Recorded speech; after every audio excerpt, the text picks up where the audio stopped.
Now in Elbasan, this is from Pax Europiana, some of the industrial legacy places. This is the valley where it's huge kind of problems in the environment, and it's time for EU membership to clean everything up. Because only if Albania is cleaned up and if all this industrial legacy is, people can live here. And obviously some of the chrome smelters, steel factory and chemical factories are working because they're investors from Turkey, from Europe, from China. But there is so much done in terms of damage from the Chinese communist times of Albania, and then the 30 years of neglect and chaos, and then you have, it looks like a war zone in many respects, what is left over. And of course the environmental disaster attached to it is huge.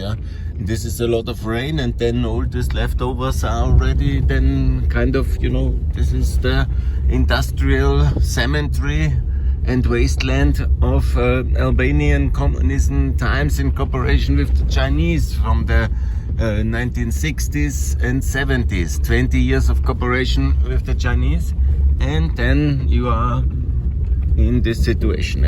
And of course what I call here, fast European Union, DG Environment, check everything, make an action plan, and let's clean it up. The private sector, the public sector, bilateral aid, the Chinese can also contribute. And obviously then to clean up the wasteland, to clean up the old factories, not to destroy Adi's car because he is showing us this beautiful place. But obviously there is much to be done. And do you think it can be done outside of the European Union? I do not think so, because it's a huge task. And when you go to Mitrovica, you see the same in Kosovo, and you have to some extent also a lot of things in Serbia, Bosnia, Montenegro, and in Macedonia. Not as the extreme like here in Elbasan, not that is extreme as in Mitrovica. They are certainly the biggest issues to my best knowledge, but there are similar factories everywhere, and this must be cleaned up. It's a multi-billion euro task, the environmental legacy of the communism and of the chaotic phase here. This is, for example, one factory, and there's more to come on this huge land, because it's a huge territory. I'm talking about a chrome smelter, the steel company, a chemical company, zinc, lead, iron, everything is here. And everything needs to be cleaned up. Who can do it? This is a monumental task. This is not easy. And this needs to be cleaned up systematically, completely. And if we don't do it, it will stay another 30 years like this. And that's not what we have Europe for. We have Europe to address problems, attack problems, solve them. And of course it needs 30 years all this. It's not easy. But that's the way. It's a huge valley here from Elbasan, the Shkumbimi River. It goes into the sea over there, south of Durrës. And obviously all this is another big factory.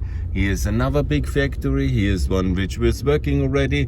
Here's the steel company. Here's the old metal company, the scrap company.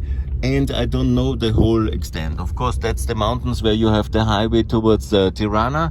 And that's the road where there will be the highway towards Macedonia.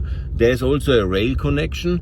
I personally visited the chrome smelter already. That was in my time in Aser, and that was very big. Then I visited the battery factory here. Then I didn't visit Kurum and the steel factory. That's a bit further, but it's also a big other area which is for metal scrap. You can see the metal scrap here. And you see the situation is exactly like that. Some of the companies are already very good because we are in 2022 and they have reformed, they have done their parts, but some of the areas is still really very problematic and deeply troubling. And so fast enlargement is the only way to clean up Elbasan, and obviously it needs then all the attached municipal services, the landfill, the water system, the wastewater system, the cleaning of the earth and the cleaning of the air, because this is a deeply problematic area and it's in the middle of Europe and it must be done. Thanks a lot. More to come from Pax Europiana. Bye.